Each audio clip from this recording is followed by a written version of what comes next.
Welcome to Khan's Crop Academy. Good morning, student.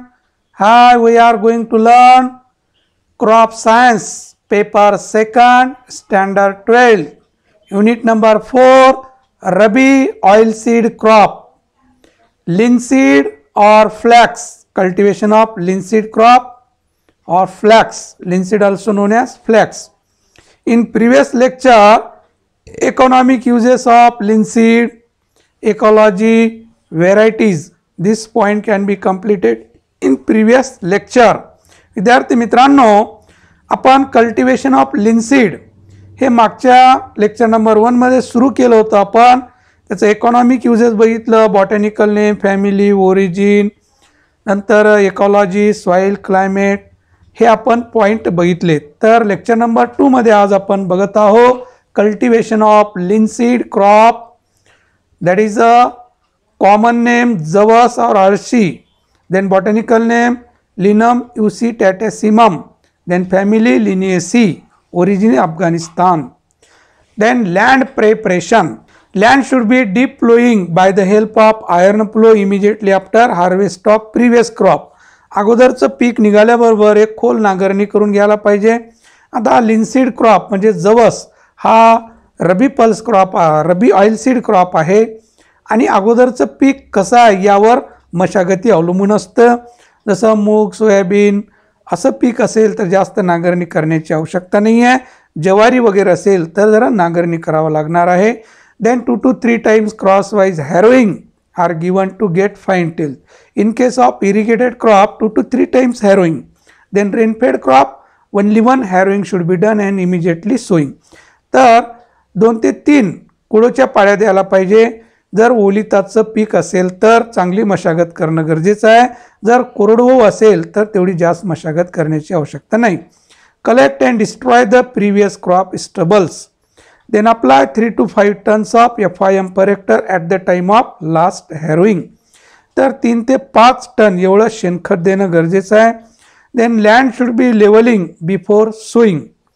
तर जमीन level करून घ्यायला पाहिजे. तर या पद्धतीनं आपण लिंसीड क्रॉपची मशागत करायला पाहिजे. अगोदरचं पिकाचं अवशेष जमा करून कंपोस्ट करायला पाहिजे. 3 ते 5 टन एवढं शेणखत टाकायला पाहिजे प्रति हेक्टरी आणि जमीन लेवल करून नंतर पेरणी करायला पाहिजे. तर या पद्धतीनं शेताची मशागत करणं गरजेचं आहे. पूर्व मशागत करणं आवश्यक आहे. Next, sowing time October to November is the best time for sowing of linseed crop. Sowing method drilling, dibbling. Then seed rate is about small seeded 10 to 12 kg per hectare and bold seeded 20 to 24 kg per hectare. Then spacing 30 by 10 cm. तर linseed या पिकाची लागवडीची जी वेळ आहे October November आहे आणि sowing method जी आहे drilling डिबलिंगनं केली जातं. जास्त करून ड्रिलिंगनं पेरणी केली जाते. आणि सीड रेटचं जे प्रमाण आहे ते बियाच्या साईजवर अवलंबून आहे. स्मॉलर साईज सीड असेल तर 10 ते 12 किलो प्रति हेक्टरी बियाचं प्रमाण लागतं आणि बोल्ड सीडेड व्हेरायटी असेल तर 20 ते 24 किलो प्रति हेक्टरी बियाचं प्रमाण लागतं. आणि 2 ओळीमधलं अंतर 30 सेंटीमीटर, 2 झाडामधलं अंतर 10 सेंटीमीटर ठेवणं आवश्यक आहे. Then seed treatment. The linseed seeds are treated with organomercurial compound like Bavistin at the rate of 3 gram per kg of seed to control the attack of fungal disease. तर linseed पिकाची बियाला पेरणी करण्या अगोदर ऑर्गॅनोमर्क्युरियल compound fungicide जसं Bavistin आहे 3 gram प्रति kilo बियाणं या प्रमाणामध्ये बियाला जर बीज प्रक्रिया केली तर जे फंगल डिसीज आहे त्याचं प्रादुर्भाव आपल्याला थांबवता येतं. तर सीड ट्रीटमेंट पेरणी करण्या अगोदर करायला पाहिजे. Then manure. Apply 3 to 5 tons of FIM or compost per hectare at the time of last harrowing. आपण पूर्व मशागत करत असतानाच 3 ते 5 टन एवढं शेणखत आपण टाकतो. Then apply 40 kg nitrogen per hectare to get more yield. तर पेरते वेळेस जर 40 किलो नत्र आपण टाकलं तर व्यवस्थित पिकाची वाढ होणार, उत्पादन मिळणार. It apply equal to split doses. Half dose nitrogen is given at the time of sowing and remaining half dose of nitrogen is given 1 month after sowing. तर नत्र खत हे आपण पेरते वेळेस आणि त्यानंतर 1 महिन्यानी पेरणी झाल्यानंतर द्यायला पाहिजे. 40 किलोचे 2 हप्ते म्हणजे 20 किलो पेरते वेळेस आणि 20 किलो 1 महिन्यानी पेरणी झाल्यानंतर द्यायला पाहिजे. तर पिकाच्या उत्पादनामध्ये वाढ होते. Then irrigation. Generally it can be grown on rainfed condition but long moisture in soil to give protective irrigation at flowering stage and seed formation stage. तर शक्यतो आपण लिनसीड क्रॉप हे कोरडू घेतो आणि जर ओलावा कमी असेल जमिनीमध्ये तर 1-2 पाण्याच्या पाड्या दिलं तर उत्पादनामध्ये वाढ होईल. For irrigated crop 1 pre sowing irrigation is given. आणि ओलिताचं पीक जर असेल तर पेरणी करण्याअगोदर एक जर पाणी दिलं तर जे काही तण आहेत ते वाफून निघतं आणि आपण पेरते वेळेस त्याची काय करतो आपण कुळुणी करतो. त्यामुळे पूर्ण तणाचा बंदोबस्त होईल. तर तणाचा बंदोबस्त करण्यासाठी जे खर्च लागणार होतं ते लागणार नाही. तर पहिले पाणी देऊन नंतर पेरणी केल्याचा हा फायदा असतो. Then total 2 to 3 irrigations are given at a flowering and grain filling stage. तर एकूण 2 ते 3 वेळेस पाण्याच्या पाड्या दिलं तर लिनसीड क्रॉपचं पीक पूर्ण येऊन जातं. हरभऱ्यासारखं हरभऱ्याला ओलिताचं म्हटलं की 2-3 पाणी दिले जातात. हरभरा व्यवस्थित येतं. Next intercultivation operation. No need of intercultivation for rainfed crop. तर कोरडू पिकासाठी आंतरमशागतीची गरज नाही. But for irrigated crop 1 hand weeding or hoeing is given to control the weed growth.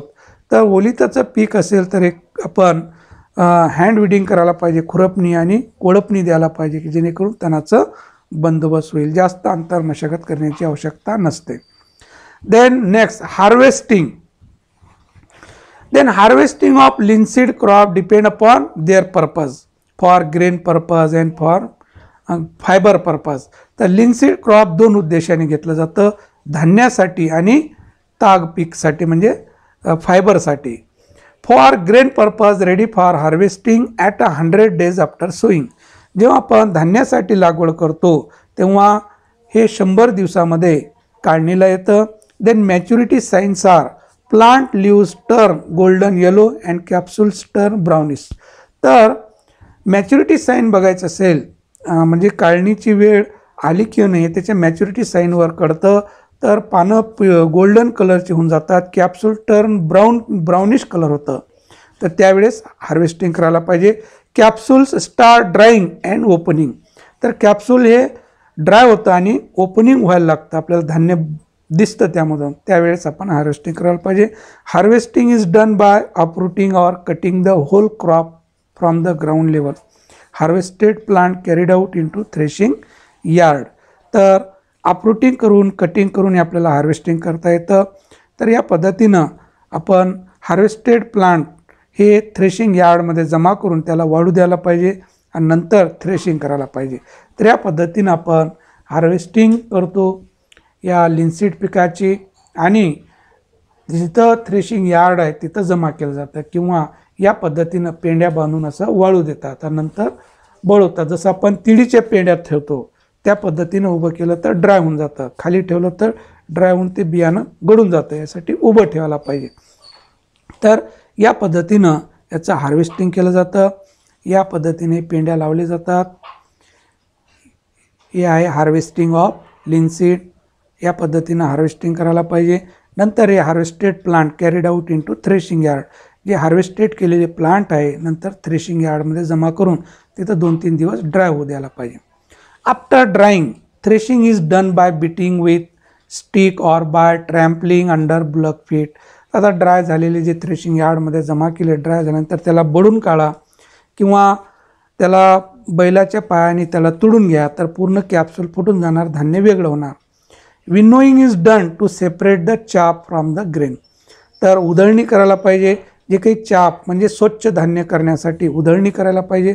उधळणी केल्यामुळं स्वच्छ धान्य वेगळं होणार आणि चाप वेगळं होणार. For fibre purpose it is harvested at a capsule maturity or when the crop is steel green in stage. तर फायबरसाठी लागत असेल तर capsule maturity or when the crop is steel green in stage. तर जेव्हा फायबरसाठी आपल्याला चांगलं फायबर तयार करायचं असेल तर फुल्ली मॅच्युअर होऊ द्यायला नको, ग्रीनिश कलर असायला पाहिजे. तर त्याचं फायबर फारच असं सॉफ्ट तयार होतं आणि त्यापासून आपल्याला जे काही आपल्याला बनवायचं चांगल्या पद्धतीनं आपण बनवू शकतो त्याच्या फायबरमुळं. तर ग्रीनिश कलर असताना तेव्हाच आपण हार्वेस्टिंग करायला पाहिजे, त्याचं फायबर चांगलं निघतं. तर हार्वेस्टिंग हे थ्रेशिंग करत असताना याच्यावर ते बळवलं जातं. तर हे तयार केलं असतं या पद्धतीनं. या पद्धतीनं त्याच्यामध्ये टाकलं, उडून घेतलं की पूर्ण कॅप्सूल फुटून जातात. तर याही पद्धतीनं थ्रेशिंग केलं जातं. या पद्धतीनं बळवलं जातं याच्यावर, या वुडन स्टिकवर. जसं आपण भात पीक बळवतो तसं हे बळून घेता येते त्याच्यावर, किंवा खड्यामध्ये टाकून बैल फिरवता येतात. या थ्रेशिंग मशीनही काढता येतं. तर या पद्धतीनं लिनसीड क्रॉप आपण थ्रेशिंग करतो. तर विद्यार्थी मित्रांनो, the next yield for irrigated crop 500 to 800 kg per hectare. तर लिनसीडचं उत्पादन ओलिताचं 500 ते 800 kg निघतं, म्हणजेच 5 ते 8 क्विंटल एवढं सरासरी उत्पादन मिळतं.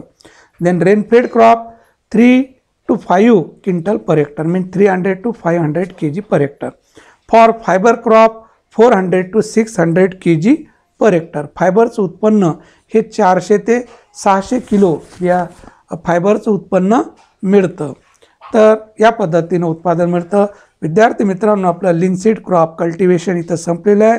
तर बघत असताना व्यवस्थित नोट करून घ्या, कोणत्याही नोटची तुम्हाला गरज भासणार नाही. तर तुम्ही जे कमेंट्स करतात की कोणती नोट्स वापरायला पाहिजे, तर हे PPTवरून तुम्ही जर लिहून घेतलं आणि टेलिग्राम चॅनल जॉईन केलं, त्याच्यावर आपण पूर्ण PDF टाकत आहोत. एवढं जर केलं मुलांना, तुम्हाला आउट ऑफ आउट मार्क मिळणार. तर इतरांना जास्तीत जास्त शेअर करा, सबस्क्राईब करा. थँक्स. जय जवान जय किसान.